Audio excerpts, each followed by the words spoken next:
بسم اللہ الرحمن الرحیم. جناب رانا عظیم صاحب، آپ کا شکریہ.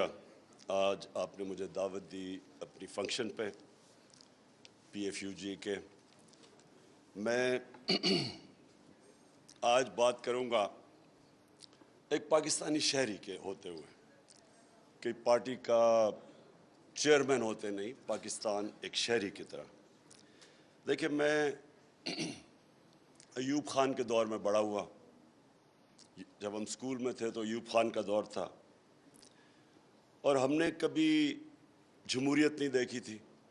تو جب میں پہلی دفعہ کرکٹ کھیلنے گیا انگلینڈ، اور پھر میں ادھر پڑھائی کی، پھر میں نے کوئی 18 سال پروفیشنل کرکٹ کھیلی وہاں. تو میں نے پہلی دفعہ وہ جو سسٹم ہم نے اپنایا ہوا ہے، ویسٹ منسٹر ڈیموکریسی پاکستان میں جو ہم نے اپنایا ہوا ہے، وہ میں نے پہلی دفعہ جب 18 سال کی عمر میں گیا تو میں نے وہ سسٹم دیکھا، اور وہ میں نے سسٹم اندر سے دیکھا. یونیورسٹی میں بھی میں نے پولیٹکس پڑھی، اور جب میں نے وہ سسٹم کو اندر سے دیکھا اور سمجھا ان کا کہ کیوں ان کی پارلیمنٹری ڈیموکریسی کامیاب ہے، تو میں دو نتیجوں پہ آیا. دو وجہ ہیں، دو بنیادی فاؤنڈیشنز جن کے اوپر ان کی جمہوریت کھڑی ہے اور ان کا ملک کھڑا ہے. Number 1، rule of law. جب برطانیہ کے اوپر پورا ہٹلر کا آنسلاٹ تھا تو چرچل کے پاس لوگ گئے کہ جی ہمارا ملک بچ جائے گا. اس نے بجائے جواب دینے کے لیے کہ ہماری فوج کتنی تکڑی ہے، اس نے کہا ہماری عدالتیں انصاف دے رہی ہیں. اگر ہماری عدالتیں انصاف دے رہی ہیں ہم کبھی تباہ نہیں ہو سکتے. اور دوسرا، ان کا جو مورل سٹینڈرڈز اور مورل ویلیوز ہیں، جو ان کی اخلاقیات ہے، وہ ایک بہت جو لیڈرشپ کی ایک بڑی معیار کی. سو یہ دو چیزیں تھیں جو دونوں میں نے پاکستان کے اندر نہیں دیکھی. نہ یہ رول آف لا تھا، اور جو ہماری اشرافیہ کی جو اخلاقیات تھی اس کی بڑی نچلی سٹینڈرڈ تھی اور وہ گرتی گئی. یہ دو چیزیں تھیں. اور تیسری چیز تھی فریڈم آف ایکسپریشن. یہ جو آج ہم ادھر کھڑے ہیں، ادھر ایک ہائیڈ پارک کارنر ہوتا ہے، ابھی بھی ہے. تو وہاں کوئی بھی سنڈے کو چلا جائے، وہ جو کھڑا ہوتا تھا وہ جا کے جو مرضی بولنا چاہتا تھا وہ بولتا تھا. لیکن اگر آپ پبلکلی کسی بھی انسان کو سلانڈر کریں، یعنی اس کے کردار کشی کریں، تو جتنے اسٹرکٹ قانون وہاں تھے، میں وہ ایک کیس لڑا ہوں انگلینڈ کا، وہ 3 ہفتے front page headline case تھا. 2 ان کے کھلاڑی این بوتھم اور ایلن ریم نے میرے اوپر کیس کیا، اور میں وہ عدالت کے اندر وہ کیس لڑا ہوں. اور میں آپ کو یہ بتا سکتا ہوں کہ ان کی اتنی اسٹرکٹ سٹینڈرڈز ہیں. آپ اگر کسی کی توہین کر دیں، سلانڈر کر دیں، تو جو پروٹیکشن ہے ایک انسان کو اپنی ڈگنیٹی کی، وہ کبھی بھی میں نے پاکستان میں نہیں دیکھی. سو پہلے میں آپ کو بیس کر دوں کہ جو میرا ایکسپیرئنس تھا جمہوریت کا، freedom of expression, rule of law, فلاحی ریاست، وہ میں نے ساری برطانیہ کے اندر دیکھی. اور میں اس عمر میں گیا تھا جب یہاں نہ کوئی ڈیموکریسی تھی، یہاں ڈکٹیٹرشپ تھی، اور جو مورل سٹینڈرڈز تھے ابھی بھی. انگریز جب یہاں سے گیا تھا تو کافی ہماری جو موریلٹی تھی وہ کافی اوپر تھی. وہ آہستہ آہستہ گرتی گئی. اور میں پھر جب پاکستان میں جو، اب میں آپ کا تجزیہ دیتا ہوں، آپ سب یہ کہہ رہے تھے پہلے کہ پاکستان میں مسئلہ کیا ہے، اور بیسکلی آپ نے سب نے ایک ہی بات کی، اصل میں رول آف لا نہیں ہے. جو طاقتور ہے وہ قانون سے اوپر ہے. اسی لیے میں نے جب اپنی پولیٹکس شروع کی تو اس کا نام رکھا تحریک انصاف، کہ انصاف کا مطلب یہ ہوتا ہے کہ قانون کے سامنے سب ایک برابر ہوتے ہیں. یہ ہے انصاف. سمپل یہ ہے. حضرت علی کا قول ہے کہ کفر کا نظام چل جائے گا لیکن نا انصافی اور ظلم کا نظام نہیں چل سکتا. بیسکلی جو ابن خلدون نے آج سے پتہ نہیں 700-800 سال پہلے بات کہی تھی اس نے کہا کہ میرا جو تجزیہ ہے قرآن کا کہ اللہ نے انسان کو زمین پہ بھیجا ہی ایک وجہ سے ہے کہ میری زمین پہ انصاف قائم کرو. سو بیسکلی ایک معاشرہ جو ہوتا ہے وہ سویلائز معاشرہ ہوتا ہی انصاف پہ ہے, اور رول آف لا کا مطلب یہ ہوتا ہے کہ قانون کے نیچے سب ایک برابر. اور پھر میں نے پہلے ویسٹرن سسٹم سارا اسٹڈی کیا, اور پھر میں نے اپنی اسلام کی تاریخ اسٹڈی کی. میں جو مدینہ کی ریاست کی بات کرتا ہوں, آپ کو حیرت ہوگی کہ جو آج ویسٹرن ڈیموکریسیز جن پرنسپلز پہ کھڑی ہیں وہ ساری مدینہ کی ریاست کی پرنسپلز ہیں. رول آف لا, سب سے پہلی چیز کہ نبی صلی اللہ علیہ وسلم نے کہا میری بیٹی بھی اگر جرم کرے گی اس کو سزا ملے گی, کوئی قانون سے اوپر نہیں ہے. اور جو سب سے امپورٹنٹ بات کہی میں, اور یہ پھر میرا 70 سال کی عمر کا ہو گیا ہوں, ساری دنیا میں جو میں نے دیکھا ہے ایک ڈفرنس ہے خوشحال معاشروں میں اور وہ جدھر غربت ہے, ایک ہی ڈفرنس ہے, رول آف لا. جس معاشرے کے اندر قانون ہوتا ہے, انصاف ہوتا ہے, وہ ہمیشہ خوشحال ہوتا ہے. اور نبی صلی اللہ علیہ وسلم نے تب 1500 سال پہلے کہہ دیا تھا کہ تمہارے سے پہلے بڑی قومیں تباہ ہوئیں, جدھر کمزور کے لیے ایک کمزور چوری کرے تو جیل میں, طاقتور چوری کرے تو این آر او مل جائے. یہ تب وہ کلیئر تھا کہ جب آپ طاقتور ڈاکو کو نہیں پکڑ سکتا, جو بھی معاشرہ وہ تباہ ہو جاتا ہے. آپ ساری ڈیولپنگ ورلڈ دیکھ لیں, ساری ڈیولپنگ ورلڈ دیکھ لیں, ایک ہی مسئلہ ہے وہاں, طاقتور سے چوری کر کے سارے پیسے بھجوا دیتا ہے ویسٹرن اکاؤنٹس میں. ایک fact I panel United nations کے سیکرٹری جنرل نے ایک پینل آف اکانومسٹ بٹھائی جس نے صرف اس کا کام تھا کہ آپ یہ بتائیں کہ کیسے امیر ملک امیر ہوتے جا رہے ہیں, غریب ملک غریب ہوتے جا رہے ہیں. اس پینل نے ایک سال کے بعد رپورٹ دی, انہوں نے کہا 1.7 ٹریلین ڈالرز 1700 ارب روپیہ غریب ملکوں سے ہر سال چوری ہو کے امیر ملکوں میں اور آف شور اکاؤنٹس میں جاتا ہے. ساری جو غریب ملک ہیں ادھر ساری جگہ جو ان کے صاحب اقتدار ہیں, جو اشرافیہ ہے, وہ پیسہ چوری کر کے باہر بھیج دیتی ہے. وہ ڈفرنس بڑھتا جا رہا ہے. اور وہ کیوں ہیں؟ کیونکہ ان کے اندر وہ ابیلٹی نہیں ہے, ان کے اندر قانون نہیں ہے طاقتور کو لانا قانون کے نیچے. اس لیے میں نے اپنی پارٹی بنائی تھی آج سے 26 سال پہلے, اور تب سے میری سٹرگل ایک ہی ہے. سٹرگل یہ ہے کہ یہ جو دو خاندان اس ملک کے اوپر 32 سال ہو گئے ہیں, اب انہوں نے 32 سال باریاں لی ہیں, یہ جو اوپر بیٹھے ہوئے ہیں, یہ جب تک آپ ان کو قانون کے نیچے نہیں لے کے آئیں گے, یہ کرپشن تو سمٹمز ہے نا, ایک بیماری ہے رول آف لا نہ ہونے کی, سمٹمز یہ ہے کہ وہ کرپشن ہے. یہ تب سے سٹرگل تھی, شروع ہوئی 26 سال پہلے. پاکستان میں کیوں نہیں رول آف لا آیا؟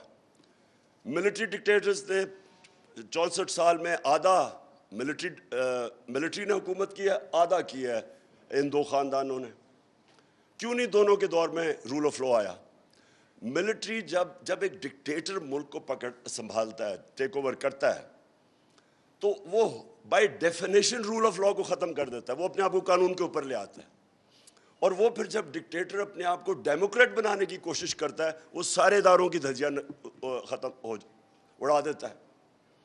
تینوں ڈکٹیٹرز نے یہ کیا, ساروں نے اپنے آپ کو جمہوری بنایا, بائی ڈیفینیشن انہوں نے اداروں کو کمزور کر کے رکھ دیا, اپنے آپ کو قانون کے اوپر رکھ دیا. اور پھر جب ایک ڈکٹیٹر اپنے آپ کو ڈیموکریٹ بناتا ہے تو اس کے لیے امپورٹنٹ ہوتا ہے میڈیا کو کنٹرول کرے, کیونکہ میڈیا تنقید کرے گا. جب وہ قانون توڑے گا یا قانون سے اوپر ہوگا تو میڈیا اس کی تنقید کرے گا, تو اس کی مجبوری بن جاتی ہے اس کو کنٹرول کرنے کی. جنرل مشرف نے شروع میں, کیونکہ لوگ ان دو پارٹیز کے 11 سالوں میں تنگ تھے, اور ہمیں پتہ ہے کہ جب جنرل مشرف نے ٹیک اوور کیا تو یہاں بڑی خوشیاں بنی, کیونکہ دو دفعہ وہ دونوں گورنمنٹس کرپشن پہ نکالی گئی اور کرپشن کر رہی تھی. جب جنرل مشرف نے ٹیک اوور کیا تو وہ پاپولر تھا, کیونکہ اس میں خوشحالی بھی آنی شروع ہوگی. وہ اور بات ہے کہ وار آن ٹیرر میں شرکت کی جس نے تباہی مچائی.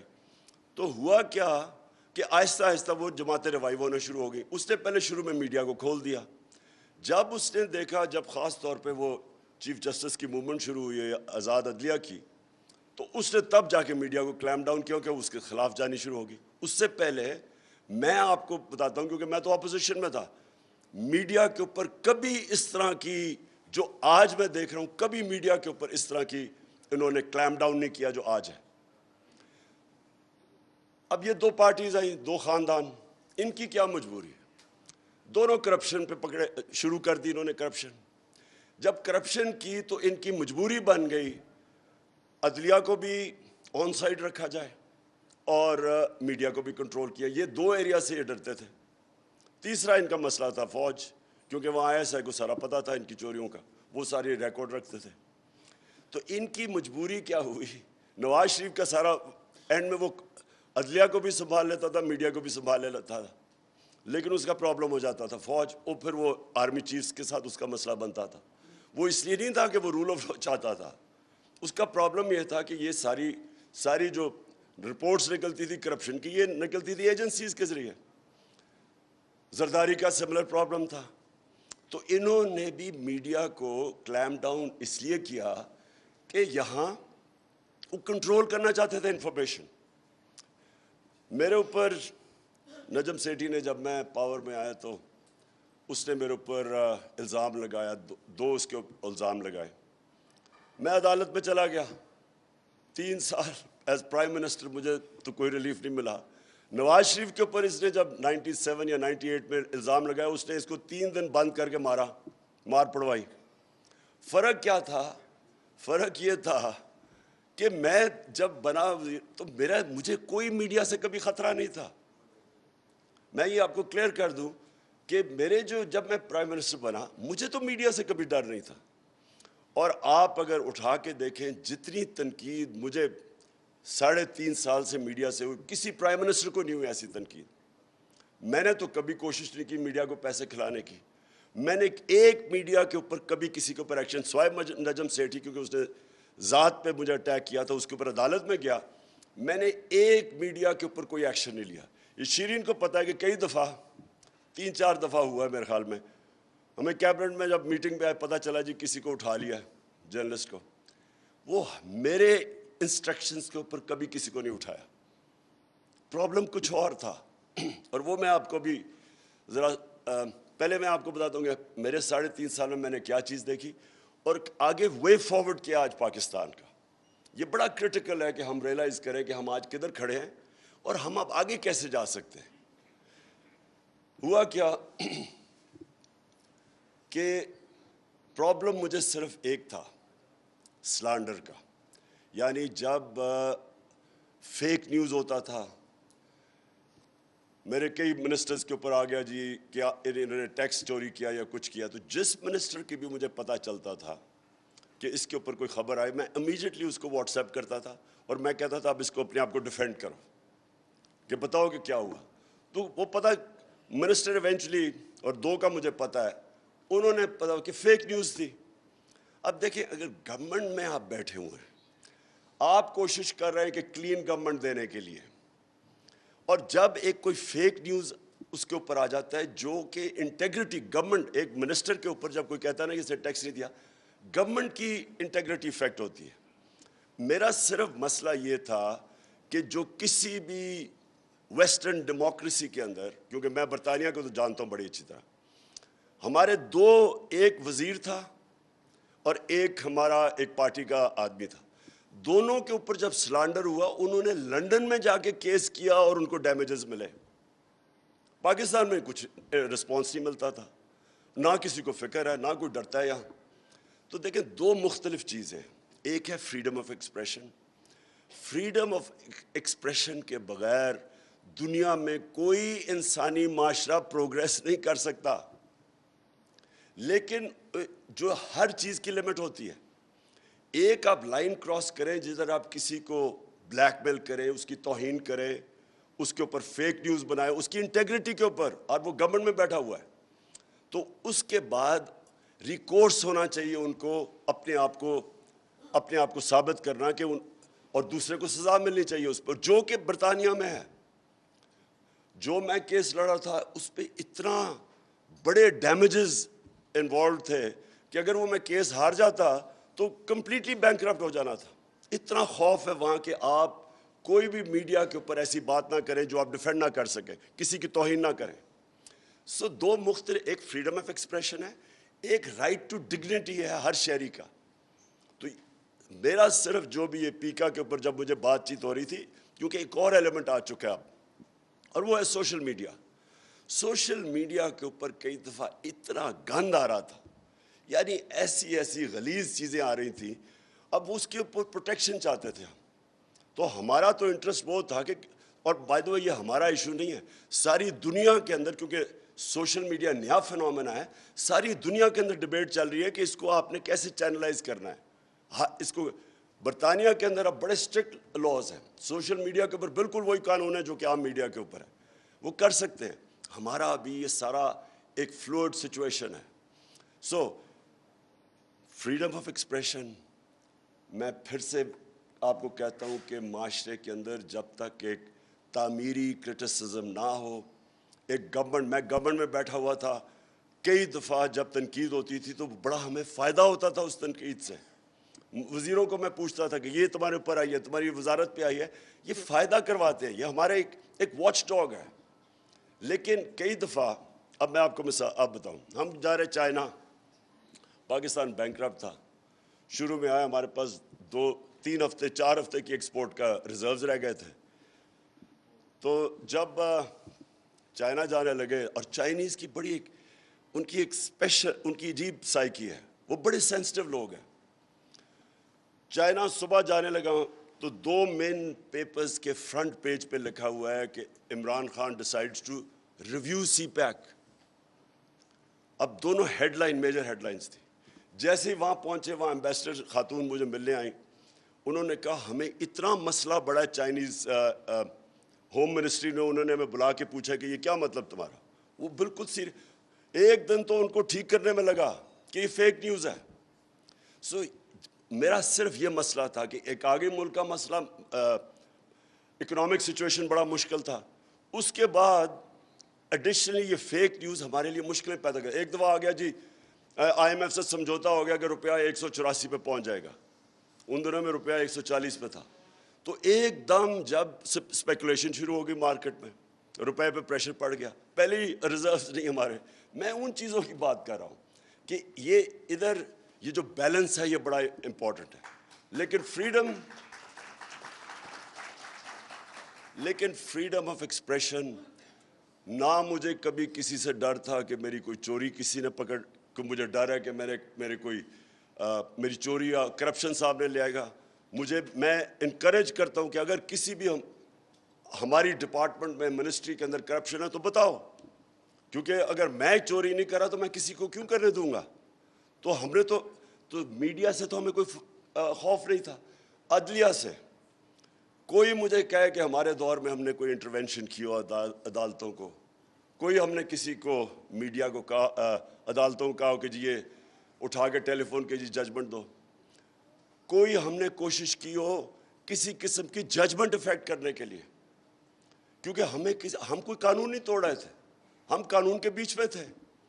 پرابلم اب میں آپ کو بتاتا ہوں کیا آ رہی تھی. پرابلم کیا آ رہی تھی کہ دیکھیں وار آن ٹیرر جب ہوئی نا, اور میں کہہ بیٹھا ہوں کہ اس میں ہمیں کبھی شرکت نہیں کرنی چاہیے تھی. مجھے جب بھی مسئلہ ہوتا تھا میں حامر بھی پروگرام کے اوپر جا کے اپنی جا کے پوائنٹ آف ویو دیا کرتا تھا, ڈرونز کے اوپر, اس کو سب پتہ ہے. میں یہ سمجھتا تھا کہ ہم نے بہت بڑا ڈیزاسٹر کیا اس میں شرکت کر کے. اس معاشرے نے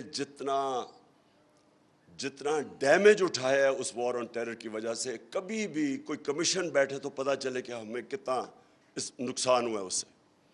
چھوڑیں کہ ہم نے اپنے اربوں ڈالر کا نقصان ہوا, قبائلی علاقہ ہمارا اجڑ گیا, 80,000 لوگ ہمارے قربان ہوئے اس وار کے اندر. ڈرون اٹیکس, کبھی بھی یہ انہرڈ آف ہے کہ آپ ہی کا ملک کسی کی جنگ میں شرکت کر رہا ہے, ان کی, اور وہ آپ ہی کو اٹیک کر رہے ہیں. یہ ہیومن ہسٹری میں کبھی نہیں ہوا. لیکن جو سب سے بڑا ڈیزاسٹر ہوا کہ ہمارے جو لوگوں کے سول اور ہیومن رائٹس تھے وہ افیکٹ ہوئے. وار آن ٹیرر کے اندر لوگوں کو اٹھانا شروع کر دیا. مسنگ پرسن شروع ہو گئے. سب سے پہلے میں نے مظاہرہ کیا تھا مسنگ پرسن کا 2003 میں, جب عافیہ صدیقوں کو اٹھا لیا تھا. اب جب تک میں گورنمنٹ میں نہیں آیا تو مجھے تو فوج کا ویو نہیں پتا تھا, تو میں تب تک اس کے خلاف ہمیشہ بولتا رہا, کیونکہ اینڈ میں میرے پاس آتے تھے مسنگ پرسن جن کے کوئی لوگ جن کے رشتہ دار اٹھا لیے جاتے تھے, تو میرے پاس آتے تھے. اور وہ اس سے زیادہ میں نے تکلیف دہ چیزیں نہیں دیکھیں کہ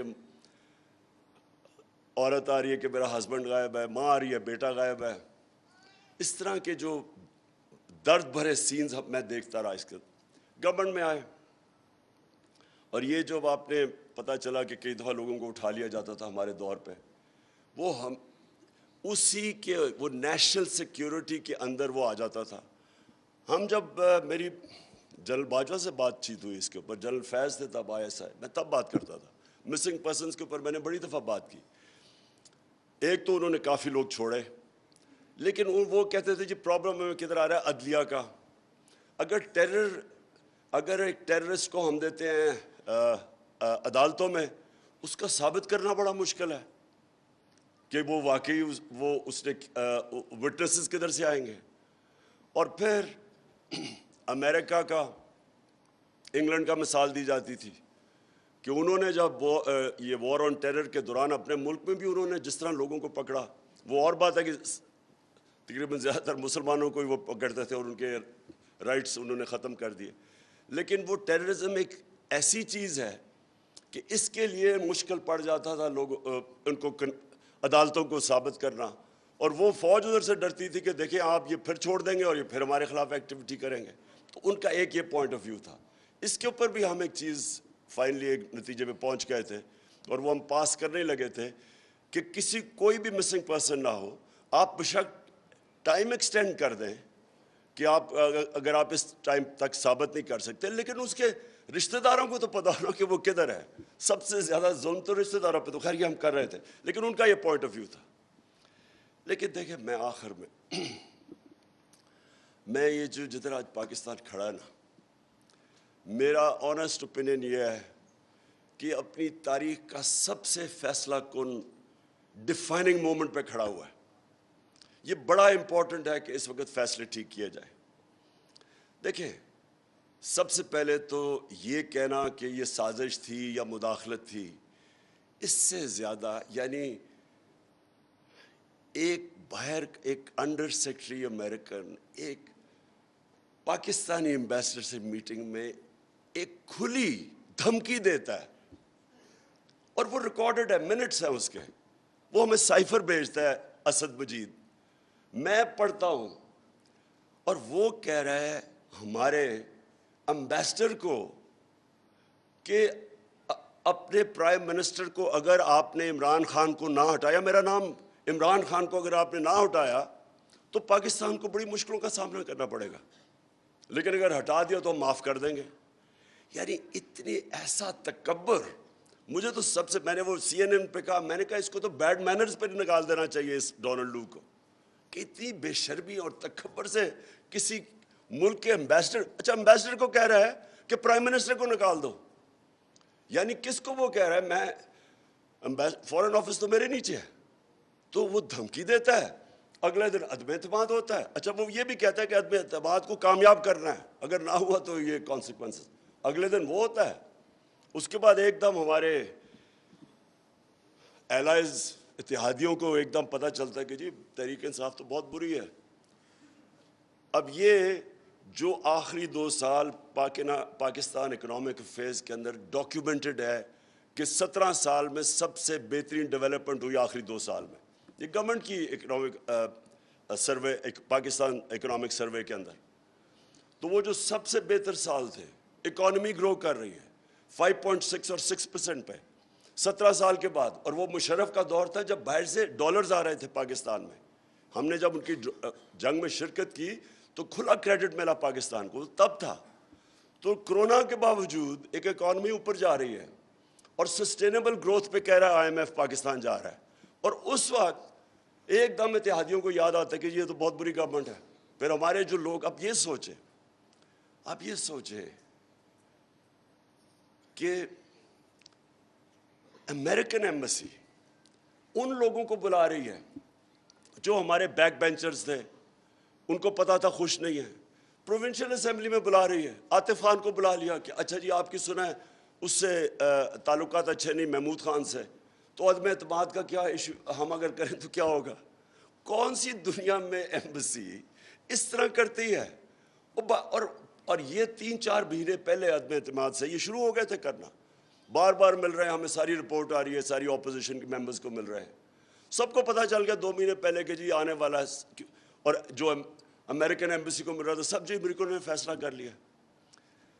میرا سب سے بڑا پوائنٹ یہ کہ دیکھیں یہ پاکستان کی فیوچر کے لیے اگر اس کے اوپر تحقیقات ہی نہیں ہوگی, اور مجھے کہا جی کہ آپ نے ان کے اوپر انکوائری نہیں کی, ہم نے تو ایک دم کیبنٹ پہ رکھا, کیبنٹ نے کمیشن بنائی انویسٹیگیشن کی, ہم نے نیشنل سیکورٹی کونسل میں رکھا, پارلیمنٹ کی نیشنل سیکورٹی کونسل میں رکھا, پھر پریزیڈنٹ نے بھیجا سی جے کو وہ سائفر کے یہ اس کے اوپر انویسٹیگیشن ہونی چاہیے, اسپیکر بھیجتا ہے چیف جسٹس کو کہ جی اس کے اوپر انویسٹیگیشن ہونی چاہیے. اور ہم کیا کرتے ہیں, اپنی جو کمیشن تھی وہ ہماری گورنمنٹ چلے گئی, انہوں نے جو آئے تھے انہوں نے تو نہیں انویسٹیگیٹ کرنا تھا, وہ تو بینیفیشریز تھے اس کے.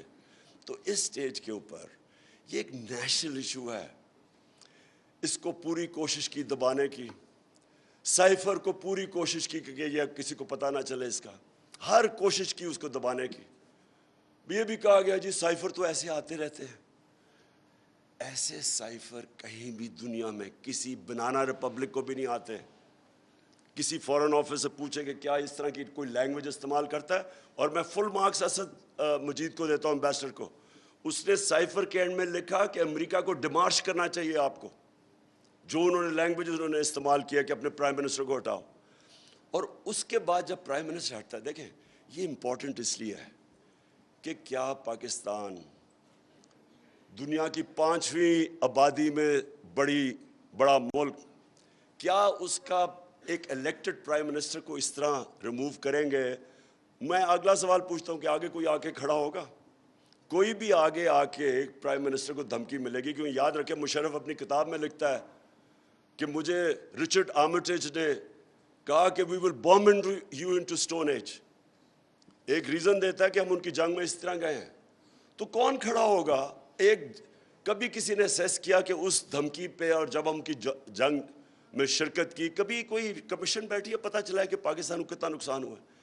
تو اور اس سائفر میں وہ لکھتا ہے کہ عمران خان نے جو رشیا کا دورہ کیا ہے یہ اپنے طور پہ کیا ہے, مطلب یہ کہ اس فورن آفس نے سارے اکیلے خود فیصلہ کیا. اور اس نے جو رشین جو وزٹ تھی اس کو موڈ پوائنٹ بنا لیا. پوائنٹ یہ ہے کہ اس کے اوپر اگر سپریم کورٹ انکوائری نہیں کرتا, الٹا دھمکی دیتے ہیں کہ آرٹیکل 6 لگ جانا ہے عمران خان کے اوپر, چھوڑے کہ عمران خان کون ہے. یہ پاکستان کی توہین ہے اس ملک کی. جو اس وقت سچویشن ہے, جو اب میں اپنی فائنل بات کرتا ہوں کہ ہونا کیا چاہیے. دیکھیں پاکستان کے اندر ایک بیلنس ہونا چاہیے. ہمارے اندر بیلنس آیا ہی نہیں. جب ملٹری جاتی تھی, جو ہماری سویلین حکومت آتی تھی, سویلین حکومت کرتی کیا تھی کہ وہ پوری اجازت دے دیتی تھی ملٹری کو کہ اچھا آپ کی یہ ڈومین ہے, آپ جو مرضی کریں, کیونکہ وہ کمزور ہوتے تھے. اور دوسرا کیونکہ ان کی ڈیموکریسی ڈیپینڈ کرتی ہے مورل سٹرینگتھ کے اوپر, ناٹ فزیکل سٹرینگتھ. فزیکل سٹرینگتھ فوج کے پاس ہوتی ہے. جب آپ کرپشن کرتے ہیں, آپ کے اوپر کیسز ہوتے ہیں اور آپ فکر ہوتی ہے, تو آپ پھر اور سپیس دیتے جاتے ہیں. یہ جو بیلنس ہے یہ ابھی تک آیا نہیں, اور اس کی وجہ سے آج ایک یہ سچویشن ڈیولپ ہو گیا ہے کہ جو اسٹیبلشمنٹ ہے وہ ریئلائز نہیں کر رہی کہ وہ جو اب حرکتیں کر رہی ہے, جو ابھی بات انہوں نے بالکل ٹھیک کی کہ ہم اپنی فوج کو, رانا عظیم نے ٹھیک کہا کہ فوج کو کبھی کمزور نہیں ہم افورڈ کر سکتے. ہمارے ارد گرد سارے مسلمان دنیا کی آپ کے سامنے اگزامپلز ہیں ساری. آپ سیریا لے لیں, یمن, سیریا, صومالیہ, افغانستان, ایک لیکن سب کا جو حال ہوا ہے جب کیونکہ وہ ڈیفینڈ نہیں اپنے آپ کو کر سکتے. پاکستان کے پاس بہت بڑا ایسٹ ہے طاقتور فوج. اس کو ہمیں بچانا ہے, کیونکہ اگر پبلک کے اندر اور فوج کے اندر فاصلے بڑھتے رہے جو بڑھ رہے ہیں تو اس سے ایونچولی فوج کو نقصان ہے اور پاکستان کو نقصان ہے. جب ہماری اسٹیبلشمنٹ کو ڈفرینشیٹ کرنا چاہیے, کب آپ تعمیری تنقید کر رہے ہیں اور کب آپ ڈیمیج کر رہے ہیں اس کو, اس میں فرق ہے. جب آپ ان کو یہ کہتے ہیں کہ آپ جب ایک اسٹیبلشمنٹ کے فٹ پرنٹ اس طرح آ جاتا ہے کہ صحافیوں کو پکڑ پکڑ کے آپ یہ کر رہے ہیں, اور جو تھوڑی سی بھی آپ سمجھیں کہ تنقید ہوئی ہے فوج کی تو آپ نے ایکشن لے لیا, یہ نقصان دہ رہا ہے ہماری فوج کو, اس سے فائدہ نہیں ہو رہا. انفارمیشن رک نہیں سکتا. یہ سوشل میڈیا کا زمانہ ہے. یہ غلط فہمی ہے کسی کی کہ جی سوشل میڈیا کو آپ کو کنٹرول کر رہا ہے. سوشل میڈیا ایک ایسی چیز ہے کہ جس کے پاس موبائل فون ہے اس کی آواز ہے, آپ اس کو کنٹرول نہیں کر سکتے.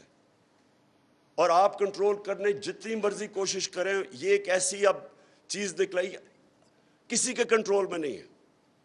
اس لیے یہ جو اب پیریڈ ہے اس کے اندر ہمیں ریفلیکٹ کرنا چاہیے کہ کیا یہ جو فیصلہ کیا, جو بھی یہ فیصلہ نہ روکنے کا کیا, ایک امریکن سازش کے تحت ایک ان نیچرل سیٹ اپ آ گیا, کیا یہ پاکستان کے فائدے میں ہے؟ کیا پاکستان کے فائدے میں ہے کہ 1100 ارب روپے آتے ساتھ ہی انہوں نے جو نیب کے اندر کیسز پڑے ہوئے تھے انہوں نے ختم کروا دیے. سارے جن کے کیسز تھے, اور یہ پچھلے 10 سال کے کیسز تھے, یہ سارے ختم کروا لیے. جو ایف آئی اے کے اندر 16 ارب روپے کا open and shut case Shahbaz Sharif اور بچوں کے, وہ 4 وٹنسز مر چکے ہیں ابھی تک. جب سے یہ آئے ہیں 4 وٹنسز مر گئے ہیں, جس میں مقصود چپڑاسی بھی, اور ایک انویسٹیگیٹر مر چکا ہے ہارٹ اٹیک سے. اور یہ جو عمران ریاض نے جو بتایا کہ ان کو جب وہ جیل سے نکلے ہیں تو ان کو تب سے پرابلمز ہے, صحت کے پرابلمز ہو گئے ہیں, اور وہ سمجھتے ہیں ان کو زہر دی گئی ہے, سلو پوائزننگ کی گئی ہے. یہ انویسٹیگیٹ کرنا چاہیے کہ یہ کمال ہوا ہے کہ ایک دم 4 وٹنسز مر گئے ہیں اور ایک انویسٹیگیٹر, اور دوسرے انویسٹیگیٹر کو ہارٹ اٹیک ہوا بچ گیا ہے. اور یہ ہمیں سوچنا چاہیے کہ اس سیٹ اپ کو اگر بیک کر رہی ہے ہماری اسٹیبلشمنٹ, جو کہ ساری قوم کو پتہ ہے, ان کے اپنے بیان ہیں, ایک دوسرے کیسز سارے اپنے دور پہ بنائے ہوئے ہیں. یہ جو 10 سال کے کیسز ہیں 95% تو ان کے دور کے بنے ہوئے ہیں. وہ کیسز معاف کروا رہے ہیں, ایک طرف ملک نہیں سنبھالا جا رہا, مہنگائی آسمانوں پہ, اکانومی ٹینک کر گئی ہے. بلومبرگ کی رپورٹ ہے کہ پاکستان اب چوتھا رہ گیا ہے جو ڈیفالٹ کرنے جا رہا ہے. دنیا میں چوتھے نمبر پہ پاکستان ہے جو ڈیفالٹ کرنے جا رہا ہے, سری لنکا کے بعد. تو کوئی سوال یہ پوچھے کہ یہ جو سارا ہوا ہے, یہ جو فیصلہ کلیئرلی ایک بند کمروں میں جو بھی فیصلہ ہوا ہے بیک کرنے کا انہیں, کیا یہ پاکستان کا فائدہ ہے؟ اور اس کو اس کرپٹ سیٹ اپ کو بیک کرنے میں کیا نظر نہیں آ رہا اسٹیبلشمنٹ کو کتنا نقصان ہو رہا ہے ان کو؟ اور کیا یہ ٹھیک کام کر رہے ہیں؟ کس نے فیصلہ کیا ہے کہ یہ فیصلہ ٹھیک تھا؟ بند کمروں میں فیصلے ہو جاتے ہیں, پلان اے بنتا ہے, پھر فیصلہ کب پلان بی بنتا ہے وہ بند کمروں میں ہی فیصلہ ہو جاتا ہے. اب پلان سی کیا ہوگا وہ بھی بند کمروں میں ہوگا. جب آپ کے فیصلے اس طرح ہوتے ہیں, کیسے ہو سکتا ہے کہ وہ آپ کے فیصلے ٹھیک ہو؟ یہ جو اس طرح کے فیصلے ہوتے ہیں, کیونکہ ہم اسٹیبلشمنٹ کی بات کر رہے ہیں, دنیا کی تاریخ کی اپنے وقت کی 2 سب سے بڑی سب سے طاقتور فوجیں, ایک ہٹلر کی اس وقت 1941 میں سب سے طاقتور دنیا کی فوج تھی, اور دوسری نپولین کی. دونوں فوجیں تباہ ہو گئیں روس کے اندر. کیسے تباہ ہوئی؟ روس کی انہوں نے جب اٹیک کیا تو سردی آنی شروع ہو گئی. بڑے لوگوں نے سمجھایا, اپنے جنرلز نے, اپنے ٹاپ کو جو 2-3 تھے, لیکن ڈرتے تھے. نپولین کا بھی بہت بڑا اسٹیچر تھا اور ہٹلر سنتا ہی نہیں تھا. انہوں نے سمجھایا کہ جی سردیاں آ رہی ہیں. جو یو ٹرن کرنی چاہیے تھی, بائی دا وے جنرلز کے لیے, لیڈرز کے لیے یو ٹرن بہت ضروری ہوتی ہے.